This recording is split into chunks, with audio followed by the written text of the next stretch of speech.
வீடுகள் இடிந்து கிடக்கும், மரங்கள் நிறைந்திருக்கும் இந்த இடத்துல ஒரு காலத்துல மனிதர்கள் வாழ்ந்திருக்காங்க. இந்த ஊர்ல இருந்தவங்க தாம் பிறந்த இடத்தை விட்டு வேறு இடத்துக்கு நிறைய பேர் குடிபெயர்ந்து போயிட்டாங்க. ஆனாலும் இப்போ சில பேர் இங்க இருக்காங்க.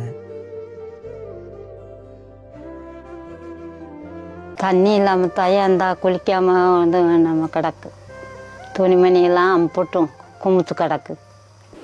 அங்கே முக்கு ரோட்டுக்கு போகணும். யாருக்கிட்டையும் வண்டி வாங்கி ஒரு குடம், தலையில் குடம் வைக்க முடியல. தெளிமீட்டை கொண்டாந்து தலையில் போட்டு தண்ணி மட்டும் நல்லபடியாக வந்துருச்சுட்டா பேத்திய மார்கள் எல்லாரும் ஒத்துமையாக இருப்போம். ஒத்துமையாக இருந்து தண்ணி மட்டும் வரட்டும் நாங்கள் வேண்டிக்கிறோம். வேண்டிக்கிட்டு நான் கூட நேர்த்தி கடை வச்சுருக்கேன். தண்ணி வந்தால் நாங்கள் விவசாயத்தை பார்த்தோம், இதை விட்டுருவோம். இதை இப்போ நாங்கள் கஷ்டப்பட்டானு பார்த்துக்கிட்டு இருக்கேன். 3 யோகமும் எங்கள் கம்மாய்க்கு தண்ணி வந்தால் நாங்கள் விவசாயத்தை பார்ப்போம். விவசாயத்தை பார்த்து அதை விவசாயத்தை வச்சு சாப்பிட்டுக்கிட்டு தொழில் பண்ணிக்கிட்டு இருப்போம். தண்ணி வராத காரணத்தினாலே அந்த காடுகளில் வெட்டி விலைக்கு வாங்கி தண்ணி வாங்கி தண்ணி குடிக்கும். விலைக்கு வாங்கி தான் மூட்டத்தை சொல்கிறோம். விலைக்கு வாங்கி தான் காடுகளில் வெட்டிக்கிட்டு இருக்கோம். வேறு வழி இல்லை. தண்ணி ஒரு 4 நாளைக்கு ஒரு ஒருக்கா வரும், அது நின்றும். நரிப்பூர் தண்ணி இங்கே வந்து ஊற்றி ஒரு குடம் 10 ரூபாய்க்கு வாங்கித்தான். 10 குடம் ஒரு ட்ரம்மில் வாங்கி ஒரு ட்ரம்மு 13 குடம் குடிக்கும். அது 130 ரூபாய்க்கு வாங்கி அதில் தான் ஆடு மாடு நாங்கள் குளிக்கிறது, சாப்பிட்றது, தண்ணி சோறாக்குறது. அதுதான், வேறு தண்ணி இங்கே இல்லை.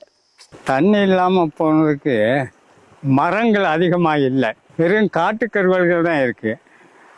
1950 வரையிலும் நல்லா விளைஞ்சிச்சு. 1950 வரையிலும் நல்லா விளைஞ்சிச்சு. ஏன்னா காட்டுக்கருவை இல்லை, கால்வாய் வரத்துக்கும் கிடையாது. இப்போ கால்வாய் இருந்த கால்வாய் இல்லாமல் தூர் வாராமல் மேடாக போச்சு. எப்போவுமே தூர் வரலை.